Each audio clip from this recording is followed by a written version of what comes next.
नमस्कार, आप देख रहे हैं बिग फाइट लाइव। आपके साथ मैं श्वेता मिश्रा अवस्थी। आखिरकार 10 दिन बाद आरजीएचएस का गतिरोध खत्म हो चुका है। आरजीएचएस के लाभार्थियों के लिए ये अच्छी खबर है। दरअसल बकाया भुगतान जल्द से जल्द करने, आरजीएचएस के तहत बने नियमों को सरल करने से अन्य मांगों को लेकर निजी अस्पताल संचालकों ने आरजीएचएस के तहत इलाज देना बंद कर दिया था, जिसके बाद प्रमुख शासन सचिव गायत्री राठौड़ और आरजीएचएस के अधिकारियों के साथ Rajasthan alliance of hospital association के पदाधिकारियों की बैठक हुई, जिसमें सहमति बनने पर संचालकों ने आंदोलन खत्म कर दिया। लेकिन इसके साथ ही गायत्री राठौड़ ने यह भी साफ कर दिया कि निजी अस्पतालों की हर समस्या के प्रति सरकार गंभीर है, लेकिन योजना में किसी भी सूरत में करप्शन और अनियमितताएं बर्दाश्त नहीं होगी। आज चर्चा इसी खास मुद्दे पर।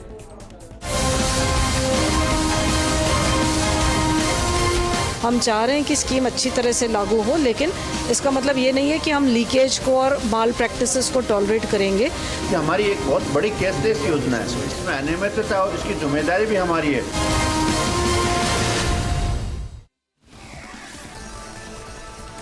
और चलिए इस खास मुद्दे पर चर्चा के लिए खास मेहमान हमारे साथ जुड़ चुके हैं। सबसे पहले उनसे रूबरू करा देते हैं। आपका हमारे साथ चर्चा में शामिल हुए हैं बीजेपी से राखी राठौड़ जी, स्वागत है राखी जी।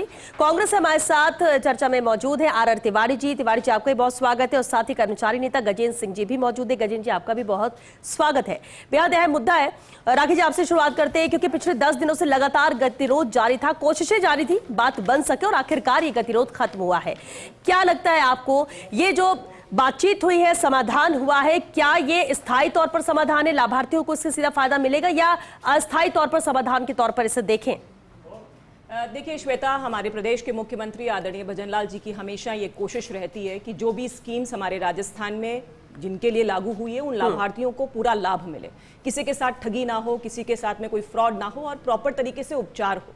जैसा कि मैं ये आरजीएचएस स्कीम हमारे जो प्रदेश के कर्मचारी हैं उनके लिए, और कर्मचारी हमारी सरकार का एक अभिन्न अंग है, और इसीलिए हमारे प्रदेश के मुख्यमंत्री, हमारे प्रदेश के चिकित्सा मंत्री जी ने आरजीएचएस स्कीम को बेहतर तरीके से कैसे इंप्लीमेंट कर सकते हैं, इसके लिए कई जो कार्य हैं वो किए हैं, और आप देखिएगा आगे चल के इसमें और बेहतर परिणाम सामने आएंगे। सबसे पहला कदम जो मैं मानती हूँ वो ये है कि पहले ये स्कीम फाइनेंस डिपार्टमेंट के पास थी। देखिए, फाइनेंस डिपार्टमेंट सिर्फ रूल्स बना सकता है, लेकिन प्रॉपर मॉनिटरिंग नहीं हो पाई, और उसका रिजल्ट ये रहा कि आरजीएचएस के अंदर हमने बहुत सारी अनियमितताएं देखी। हमने देखा कई बार ऐसा कि दवाई कोई और लिखी, पेमेंट किसी और के एवज में उठाया गया, किसी और का ट्रीटमेंट हुआ जबकि नाम किसी और का कर दिया गया। इस तरह से भारी अनियमितताएं जो है वो देखने को मिली, और इसी को हटाने के लिए सबसे पहला कदम जो सरकार का था वो इस स्कीम को मेडिकल डिपार्टमेंट को ट्रांसफर करना था। क्योंकि पहले क्या था, सिर्फ जयपुर में ये सेंट्रलाइज थी और जयपुर में ही सारे क्लेम्स होते थे, लेकिन अब क्या किया है, जिले स्तर तक पूरी सिस्टम को डिसेंट्रलाइज किया है। जो सीएमएचओ हैं हमारे जिले के अंदर, वो उनके साथ नोडल अधिकारी, उनके साथ में एक डिस्ट्रिक्ट लेवल पे एक और अधिकारी अपॉइंट किया है, जिससे कि जो ग्रीवेंसेस हॉस्पिटल की भी हो चाहे कर्मचारी की हो, उनको ठीक किया जाए। पेमेंट को 60 दिन के अंदर अब रेगुलाइज करने की बात होगी। पिछली सरकार में आप 2022-23 के अंदर 600 करोड़, उससे पहले 21-22 के अंदर 400 करोड़ का पेंडेंसी था। उस पेंडेंसी को खत्म करके अब मार्च तक का काम कंप्लीट हो चुका है, और उसके बाद का जो पेमेंट है उसको रेगुलाइज करने की बात कर रहे हैं। पेंशनर्स को जिस तरह से पहले विटामिन के लिए, मल्टीविटामिन के लिए, मिनरल्स के लिए, कैल्शियम के लिए इनका नहीं मिलता था कोई भी लाभ, तो दिसंबर 2024 के अंदर 3000 से ऊपर की कीमत की ये मल्टीविटामिन, क्योंकि हमेशा कहा जाता है कि precautions are always better than cure. अगर इस तरह के मल्टीविटामिन मिलेंगे तो हमारे प्रदेश के कर्मचारी, हमारे पेंशनर जो है उनकी सेहत बेहतर होगी। इसके साथ ही एक बड़ी मुख्य जो एक मांग थी आज कर्मचारियों की, कि एक दिन के अंदर अगर 2 ओपीडीज के अंदर उन्हें दिखाना है, मान लीजिए हार्ट का प्रॉब्लम है और एक ऑर्थो का प्रॉब्लम है, तो नहीं अलाउड था। अब उसको अलाउ किया है। महीने के अंदर 6 ओपीडीज जो है वो कर्मचारियों को अलाउ होंगे, और जब एक दिन के अंदर 2 जगह दिखा रहे हैं तो उसके अंदर जो ट्रीटमेंट आईडी है वो भी एक ही बार जनरेट होगी। जो 70+ के हमारे पेंशनर्स हैं उनके लिए अलग से लाइन की व्यवस्था, डोर स्टेप डिलीवरी की व्यवस्था भी देखिए जयपुर में स्टार्ट हो चुकी है। 3 मेडिकल जो है डिपार्टमेंट्स, मेडिकल स्टोर्स जो हैं वो इस सुविधा को लागू कर रहे हैं। और साथ में देखिए श्वेता, जो स्ट्रिक्ट एक्शन लेने की जरूरत थी, 11 एफआईआर दर्ज हुई, 27 चिकित्सा कर्मियों को उस पर नोटिस दिया गया है। इसके साथ ही 900 से ऊपर लाभार्थी जो है उनके कार्ड ब्लॉक किए गए हैं। 264 हॉस्पिटल्स को नोटिस दिया गया, 174 को निलंबित किया गया उनका आईडी, 26 करोड़ की पेनल्टी वसूल की है मेडिकल डिपार्टमेंट ने, और 2000 से ऊपर जो फार्मेसी डिपार्टमेंट मेडिकल स्टोर्स थे उनके आईडीज को ब्लॉक किया गया है। तो जिस तरह से हमने स्ट्रिक्ट एक्शन लिया है, प्रयास सरकार का यही है कि हमारे कर्मचारी और हमारे प्रदेश के हॉस्पिटल्स, उनका भी एक महत्वपूर्ण योगदान है। अब ये और उम्मीद इसीलिए करें कि हम लोग- ऐसी गतिरोध वाली स्थिति नहीं आएगी, निजी अस्पतालों का पूरा सहयोग रहेगा। बिल्कुल, देखिए उनकी जो डिमांड्स थी, चाहे कर्मचारी की डिमांड्स थी कि हम लोग जो CGHS है उसके अकॉर्डिंग हमारे सारे पैकेजेस हों, 80% से ऊपर जो है सारे पैकेजेस जो है वो CGHS में हो जाएंगे। हॉस्पिटल की जो डिमांड थी, बार बार अलग अलग नोटिफिकेशंस आ रहे हैं, लेकिन एक कॉम्पोजिट अब गाइडलाइंस बन करके जिससे कंफ्यूजन ना रहे। पहले हॉस्पिटल्स को लगता था यार ये क्लेम पता नहीं पास होगा कि नहीं होगा, पता नहीं करेंगे नहीं करेंगे। अब ठीक है। जिले स्तर पे राकेश जी, क्योंकि आपने पिछली सरकार पर भी सिस्टम सही हो पेंडेंसी का जाए। भी जिक्र किया, लेकिन आप कर्मचारियों को, पहले मैं गजेंद्र सिंह जी आपका रुख करना चाहूंगी, कर्मचारी नेता भी हैं आप, कर्मचारियों के लाभार्थियों के तौर पर भी बात की जाए। लगातार समस्या आती है क्योंकि कोई भी नहीं चाहता कि इस तरह की योजना का लाभ हो, ऐसी जरूरत पड़े, लेकिन जब जरूरत पड़े और उस समय समस्याएं आती है, फिर जिस तरह से अनियमितताएं आई, बहुत सारे सवाल उठे, इन सब के बीच में फिर निजी अस्पतालों का इस तरह से गतिरोध करना, अब आप कितनी उम्मीद करते हैं? क्योंकि आश्वस्त किया गया है, कह रहे हैं कि अब समाधान हो चुका, क्या आप मानते हैं कि स्थायी समाधान है, अब कम से कम ऐसी समस्या नहीं आएगी कर्मचारियों के, लाभार्थियों के हित के लिहाज से? नहीं, निश्चित तौर पे मैं आपको एक चीज़ बता दूं, जो RGHS की सुविधा है ये कर्मचारियों के लिए बहुत ही बढ़िया सुविधा है और कैशलेस जो है व्यवस्था थी, और उसको सुचारू रूप से जो नहीं चल पाने के कारण कर्मचारियों में बहुत बड़ा आक्रोश था। और इसी आक्रोश को देखते हुए हमें कई दिनों से इसकी समस्या का सामना करना पड़ रहा था, क्योंकि जिस हॉस्पिटल में भर्ती कराए जा रहे हैं उसमें 5 दिन के बाद में उसको डिस्चार्ज कर दिया जाता है। पहली बात तो ये है कि कर्मचारियों को जो है भर्ती में प्रॉब्लम आ रही थी कि कर्मचारी जब RGHS का जो भी चाहे कर्मचारी हो, चाहे पेंशनर्स हो, चाहे विधायक हो, चाहे MP हो, सारे पेंशनर्स हैं, और इन पेंशनर्स को जब हॉस्पिटलाइज होना पड़ता था या हॉस्पिटल में जाते थे तो लाइन लगनी पड़ती थी, और लाइन के बाद में जब उसे दवाई फिर पर्ची काटती, एक पर्ची के बाद में दूसरी पर्ची नहीं कटती थी और दूसरे डॉक्टर को नहीं दिखा पाते थे। इसलिए जो RGHS के लाभार्थी थे, कर्मचारी थे, उन्हें बहुत बड़ी दिक्कत आती थी, क्योंकि कई बीमारियां ऐसी होती है जब हम फिजिशियन के पास जाते हैं, फिजिशियन एक डॉक्टर हो गया, उसके बाद में हम लोग जब असाध्य रोग है, कई रोग है, जैसे हार्ट की प्रॉब्लम है, किसी को किडनी की प्रॉब्लम होती है, किसी को जो है जो हड्डी की प्रॉब्लम होती है, तो वो डॉक्टर अलग अलग डॉक्टर होते हैं। अब चूंकि एक ही डॉक्टर के पास जाना होता था, आज हमारी बात हुई थी, इसमें हमने स्पष्ट तौर पे कहा था कि जो है डॉक्टर्स एक पर्ची से सारे डॉक्टर्स देखेंगे, तो निश्चित तौर पे ये स्वागत योग्य कदम है। दूसरा ये है कि कर्मचारी पिछले कई दिनों से जो असाध्य रोग से थे वो हॉस्पिटलाइज होते थे, तो ICU में हैं, तब तक तो वो रह सकता था, जैसे वो अलग आ गया तो उसको छुट्टी कर दी जाती थी। और दूसरा ये कर्मचारी जब हॉस्पिटलाइज होता था तो ऑनलाइन में प्रॉब्लम आती थी, जब तक वो स्वीकृति आती थी तब तक प्राइवेट हॉस्पिटल थे वो पैसे जमा कराओ, तो ये बहुत बड़ी दिक्कत थी, क्योंकि कर्मचारी के पास जितना बजट होता उस बजट गड़बड़ाता था। और क्यों रखे, क्योंकि RGHS की सुविधाएं हैं, पैसे भी कर्मचारी के काटे जा रहे हैं, उसके बाद भी हमें अगर 1-2 लाख रुपए अगर इमीडिएट हॉस्पिटल वाले जमा कराते हैं तो बड़ी दिक्कत आती थी और करवाने पड़ते थे। और फिर वो ये कहते हैं कि आपका जब वहां से अप्रूव्ड होगा तब आपके वापस दे दिया जाए, उसमें भी जिस तरीके से एक दिन में वो अप्रूव्ड हो गया तो कुछ पैसे काटे जाते थे, 2 दिन हो गया तो 40% तक पैसे जमा कराने पड़ते थे। ये बहुत बड़ी दिक्कत थी और इसी बात को लेके कर्मचारियों में एक आक्रोश था, पेंशनर्स हो, कर्मचारियों। और रही बात ये जो दवाई है जिसके लिए आज वार्ता हुई कि इस जो हमारी जो एनर्जिकल दवाइयाँ हैं कुछ पेंशनर्स है उनके लिए, तो उसमें उसको भी उन्होंने कहा कि आज हम इसको भी इंक्रीज करेंगे, इसमें भी 3000 तक की दवाई आप ले सकते हैं। तो निश्चित तौर पे कर्मचारियों के आक्रोश था और जो दिखा रहे थे ये समस्या तो शुरुआती तौर से ही थी। नहीं, निश्चित तौर पे शुरुआती दौर से इतनी नहीं थी जितनी बाद में धीरे धीरे हुई थी, क्योंकि हॉस्पिटल में जाते जब वहाँ क्या यही कहा जाता कि आज हमारा कोटा पूरा हो गया, 20 आदमी देख लिए, 20 पेशेंट देख लिए RGHS के, उसके बाद में उसको घर भेज दिया जाता या पैसे के द्वारा देखा जाता था।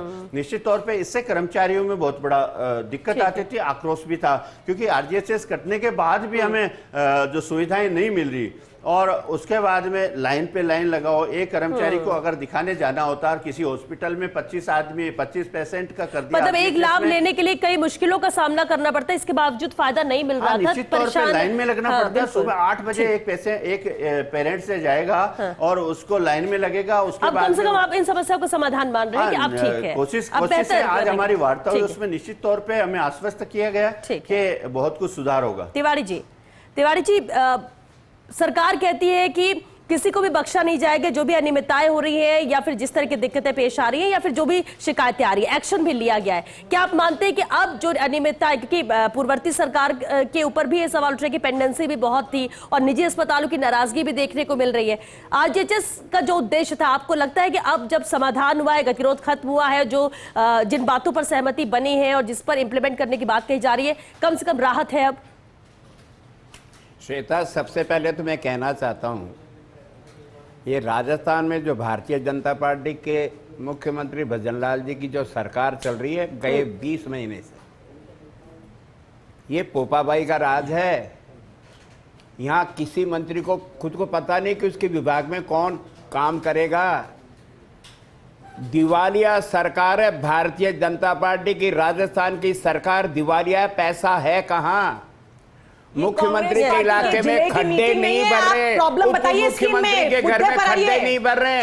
अरे आरजीएचएस की स्कीम लाने वाला था जनरल अशोक गहलोत। राखी सुन लो, मैं तुमको मैं आप बोल रही थी, मैं नहीं बोल रहा था। मैं कह रहा हूँ कांग्रेस का कोई भाषण दे रहे हैं ऐसा लग रहा है। आप आरजीएचएस बताओ, व्यूअर्स ये सुनना चाहते हैं। गए 3 महीने से राजस्थान का कर्मचारी और पेंशन भोगी आदमी परेशान था।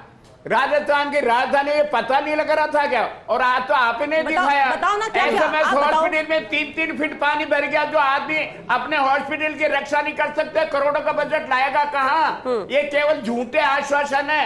आज गजेंद्र सिंह जी भले आदमी, कर्मचारी नेता, इनको आश्वासन दे दिया, मान लिया। राजस्थान के लाखों लोग आज भी इस बीमारियों के कारण से जो कैशलेस इलाज जननायक अशोक गहलोत ने दिलवाया, चाहे वो कर्मचारी हो चाहे आम नागरिक हो, उसमें सेंध लग चुकी है। राजस्थान का आम इससे परेशान है। ना हॉस्पिटल में इलाज है, सरकार में और प्राइवेट में जाते पैसे दो। ये एक तरह से प्राइवेट मैं कह रहा हूँ 3 महीने से क्या कर रहे थे भजनलाल जी, क्या कर रहे थे? 3 महीने से लोगों को परेशानी होनी पड़ रही थी, लाइन में लगे हुए थे, पैसे जमा कराओ। पेंशन भोगी आदमी 3 लाख 4 लाख रुपए कहां से जमा करा था? केवल थोती वाहवाही के लिए इन्होंने समझौता कर लिया। ये प्राइवेट हॉस्पिटल के अंदर आज भी इनका इलाज नहीं होगा अगर आप पैसा नहीं दोगे तो। मैं कह रहा हूं, जब सड़क के लिए पैसा नहीं, बिजली के लिए पैसा नहीं, पानी के लिए पैसा नहीं, ये पैसा गया कहां? जीएसटी में आप हर महीने केंद्र से लाखों करोड़ों रुपए आप ले रहे हो, वो पैसा गया कहां? राजस्थान की तमाम सड़कें टूटी हुई, पीने के पानी तिवारी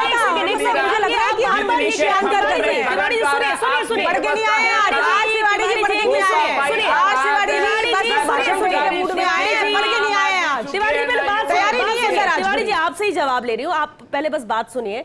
आपने ये कहा कि पैसे है नहीं, थोड़ी घोषणाएं हैं, बहुत सब, आपको कैसे पता? और इतनी योजनाएं और जो काम, जो घोषणाएं जो किया जा रहा है, बिना पैसे क्या होगा? सरकार के पास पैसा, उसका हिसाब आपको थोड़ी ना देंगे। आप कैसे कह रहे हैं?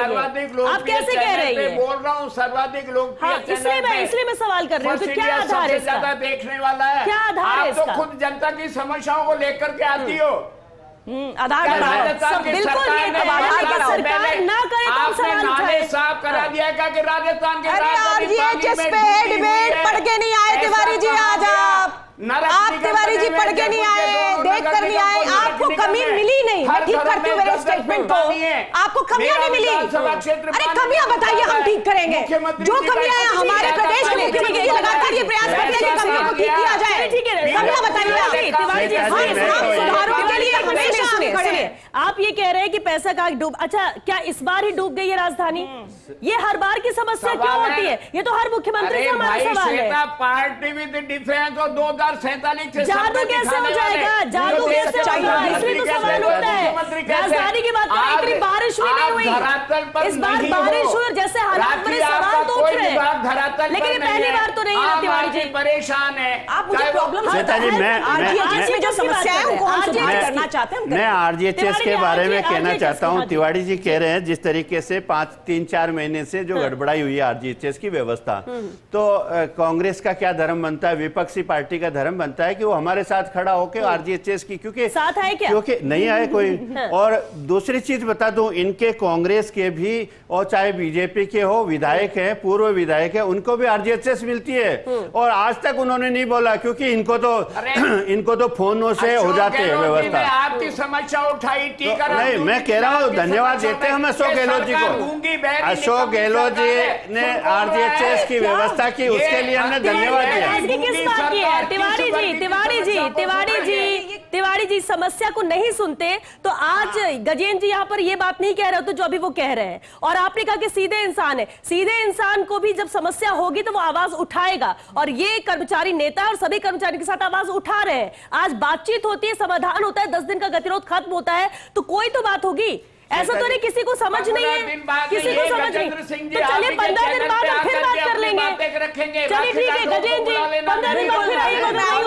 सर मैं आऊंगी, बोल रहे हैं वो, आऊंगी मैं, पर आप तो तारीफ कर दोगे ना, 15 दिन बाद कर दोगे ना, 15 दिन हमने 100% यही आएंगे। बिल्कुल ठीक है, देखो ठीक है। कर्मचारियों को क्या लाभ मिला? लेकिन तिवारी जी लाभ मिलेगा तो भी पूछेंगे और नहीं मिला तो भी पूछेंगे। डिबेट इस पर हम जरूर करेंगे, आप बताइए। मैं आपके चैनल के माध्यम से ये कहना चाहता हूं कि समस्या आज हमें आश्वस्त किया गया सरकार द्वारा, कल अगर व्यवस्था सुचारू रूप से नहीं हुई तो वापस मैदान पे आएंगे और संघर्ष करेंगे, चाहे राजस्थान में सरकार किसी की भी हो। कर्मचारियों की जो समस्या है उस समाधान के लिए कर्मचारी महासंघ हमेशा तत्पर रहता है। और मैं आपके माध्यम से इनसे तिवारी जी से भी कहना चाहता हूं और राखी जी से भी कहना चाहता हूं कि चाहे आरजीएचएस कर्मचारियों की व्यवस्था नहीं है, आरजीएचएस कैशलेस की, मैं आपको पहले भी कहा था इसी चैनल के माध्यम से, कैशलेस की व्यवस्था अशोक गहलोत जी ने की थी, बहुत बढ़िया थी और उसको कोई नकार नहीं रहा। परंतु जब बीजेपी आ रही है और उसमें कोई अव्यवस्था हो रही है, किसी फंड की वजह से हो रही है, किसी की वजह से हो रही है,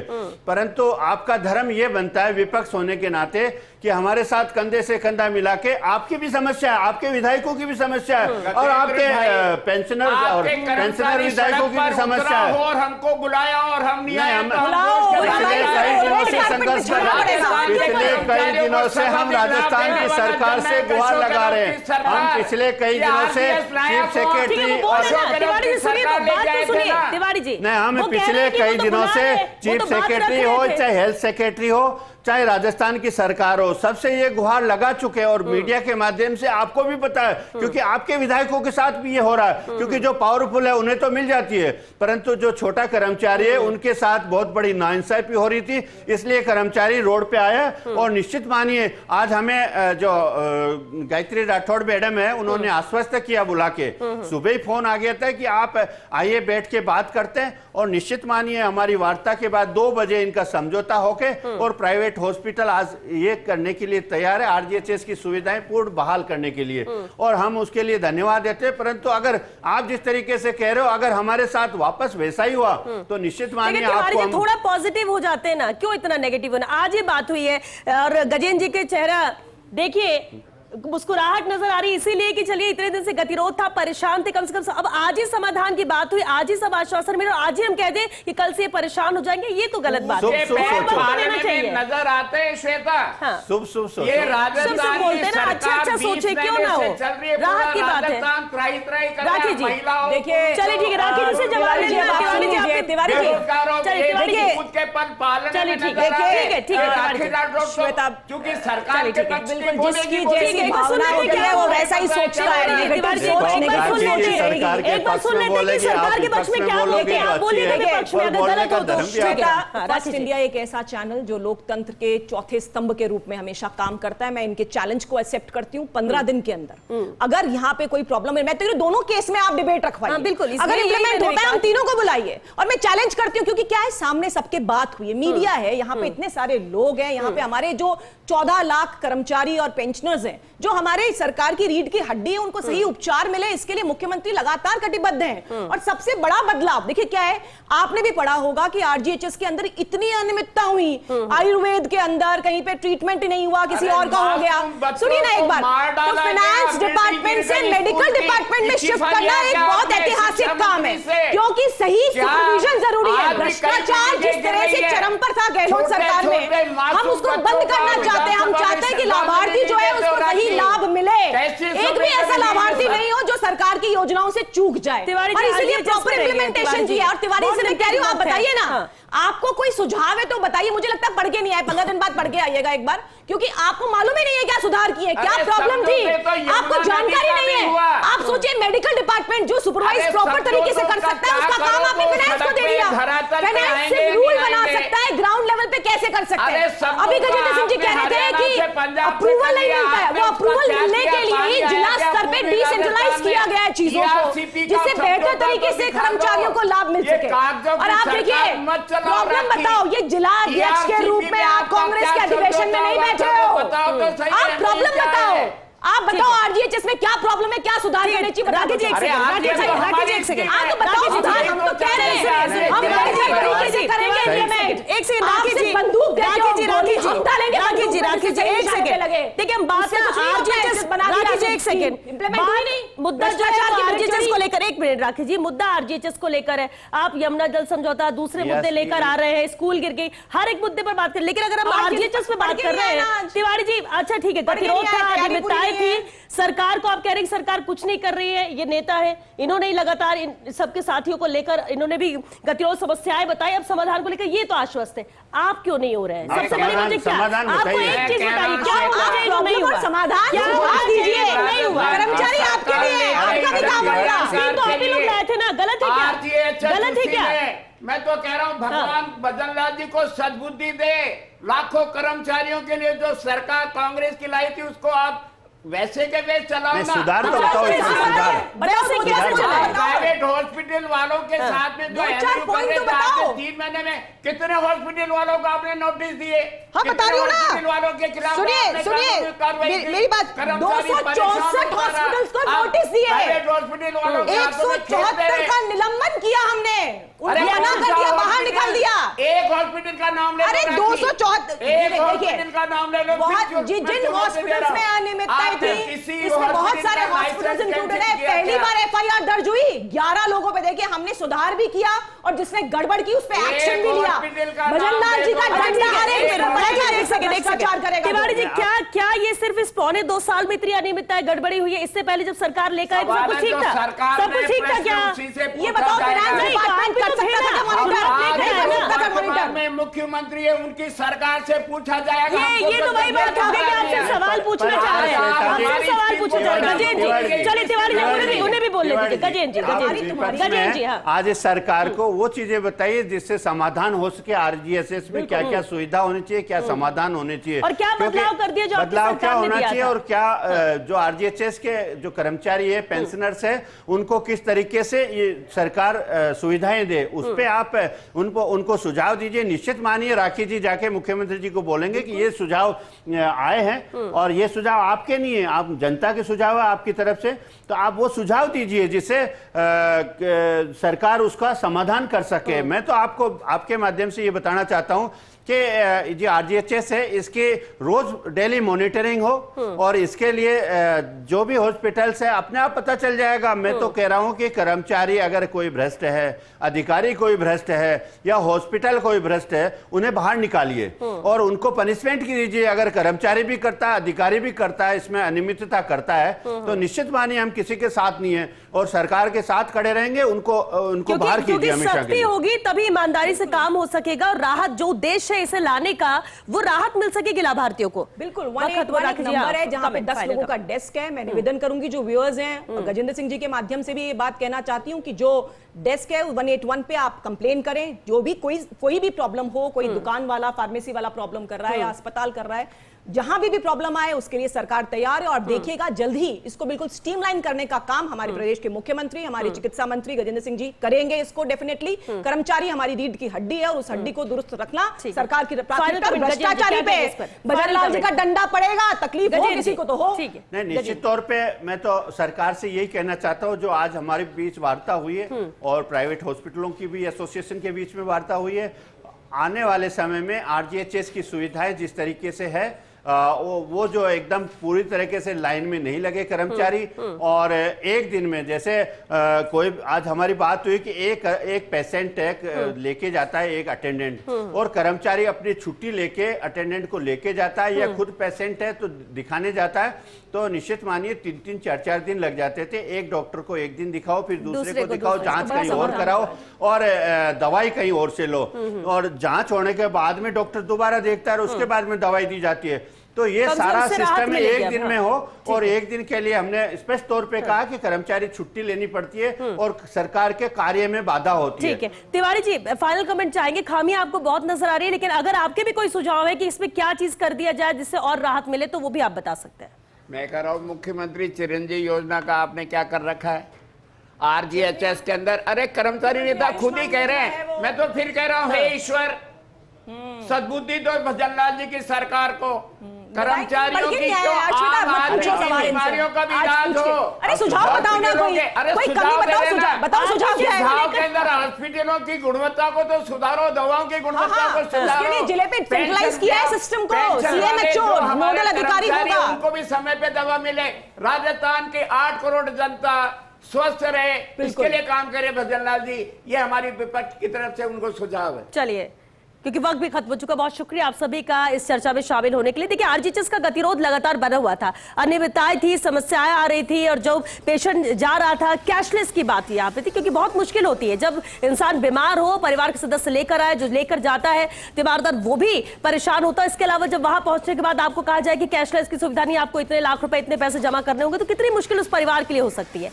ये राहत के लिए आरजीएचएस बना हुआ है कि लाभार्थी जो उनको लाभ मिल सके, उनको कम से कम स्वास्थ्य के क्षेत्र में स्वास्थ्य समस्याओं से यहां पर लाभ मिल सके, और उसके लिए सरकार ये कर रही है। लेकिन अनियमितताएं होती है, जांच हो रही है, सब कुछ, और अगर समाधान चाहिए था तो वो समाधान भी होगा। तो कम से कम थोड़ा सा सकारात्मक होने की भी जरूरत है। लेकिन इतना जरूर है कि जो आश्वासन मिला है कर्मचारी नेताओं को, और फर्स्ट इंडिया भी ये कह रहा है कि आश्वासन आपको मिला है, आप कल से 15 दिन है, आप आराम से जाइए। अगर फिर भी जो समस्या थी वो जस की तस बनी हुई है, तो हम वापस पर बात करेंगे और ये सवाल सरकार तक भी पहुंचाएंगे कि आखिर जो कहा गया था वो क्यों नहीं किया गया। लेकिन अगर समाधान हो जाता है तो प्रदेश के लिए, लाभार्थियों के लिए अच्छी बात है कि समस्या हुई, आती है हर बात पर समस्या, लेकिन उसका समाधान तुरंत होता है। यानी सरकार सजग है, सुन रही है, समाधान दे रही है, और ये कम से कम किसी भी प्रदेश के लिए अच्छी बात है कि अगर मुखिया हर समस्या का समाधान कर रहा है। तो इंतजार जरूर रहेगा कि आरजीएचएस की समस्या पूरी तरह से खत्म हो सके, लाभ मिल सके। चलिए, इसी के साथ बिग फाइट लाइव मैच के लिए बस इतना ही। नमस्कार। हम चाह रहे हैं कि स्कीम अच्छी तरह से लागू हो, लेकिन इसका मतलब ये नहीं है कि हम लीकेज को और माल प्रैक्टिसेस को टॉलरेट करेंगे। कि हमारी एक बहुत बड़ी कैशलेस योजना है, इसमें अनियमितता और इसकी जिम्मेदारी भी हमारी है।